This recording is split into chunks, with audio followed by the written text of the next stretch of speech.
ગઢના વૈદ્યનાથ મહાદેવ મંદિરે 1000 બાળકોને બટુક ભોજન પીરસાયું।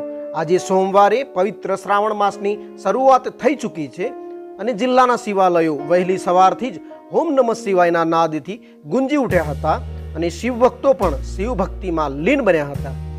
જ્યાં પાલનપુરના ગઢ ખાતે આવેલું અતિ પૌરાણિક શિવાલય એટલે કે વૈદ્યનાથ મહાદેવ મંદિર જે શિવભક્તોની આસ્થાનું પ્રતીક છે। અહીં જેને ચામડીના કોઈ રોગ કે કોડ થયા હોય તો તે અહીં ગોળની બાધા માનતા રાખે તો તેના ચામડીના રોગ દૂર થાય છે, જેથી આ મહાદેવને વૈદ્યનાથ મહાદેવની ઉપમા પણ અપાઈ છે। પ્રથમ સોમવારે આજે શિવભક્તોએ શિવલિંગ ઉપર બીલી ચડાવી જળાભિષેક કર્યો હતો અને દર વર્ષે અહીં પવિત્ર શ્રાવણ માસ દરમિયાન વિવિધ ધાર્મિક કાર્યક્રમોનું આયોજન કરવામાં આવતું હોય છે। જ્યાં આ વખતે ગ્રામજનો દ્વારા દાતાઓના સહયોગથી મંદિર ખાતે બટુક ભોજનનું આયોજન કરવામાં આવ્યું હતું, જેમાં ગામની તમામ આંગણવાડી, પ્રાથમિક શાળા, હાઈસ્કૂલ તેમજ માધ્યમિક શાળા, વિમલા વિદ્યાલય સહિત દર સોમવારે વારાફરતી અંદાજે 5000 બાળકોને શ્રાવણ માસ દરમિયાન બટુક ભોજન આપવામાં આવશે। આજે પ્રથમ સોમવારે આંગણવાડી અને પ્રાથમિક શાળાના અંદાજિત 1000 બાળકોને બટુક ભોજન પીરસાયું હતું, જેમાં પૂરી, શાક, લાડુ, દાળ ભાતનું ભોજન પીરસવામાં આવ્યું હતું।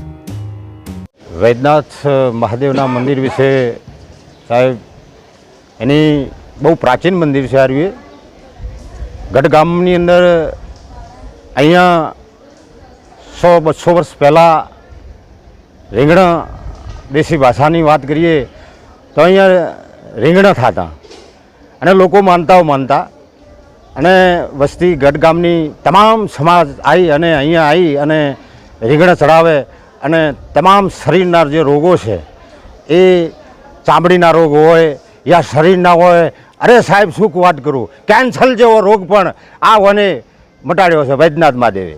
એ કેન્સર જેવા રોગ પણ અહીંયા આવી અને માનતાઓ કરે તો કેન્સર જેવો રોગ પણ આ બાબે મટાડ્યો છે।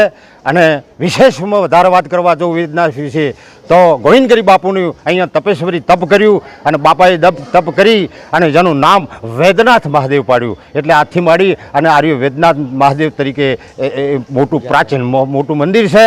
અને એથી અતિશય વિશેષ કરું કે આખા ગામના લોકો આવી અને અહીંયા એ નર અને નારી આવી અને બાબાના શરણોમાં કોટી કોટી વંદન કરી અને જયકારો બોલો વૈદ્યનાથ મહાદેવની જય।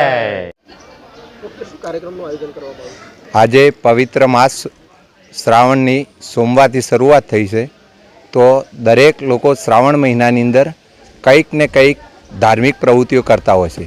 ત્યારે અમારે ગઢ ગામમાં વૈદ્યનાથ મહાદેવની અંદર આ વખતે બટુક ભોજનનું આયોજન કરેલ છે।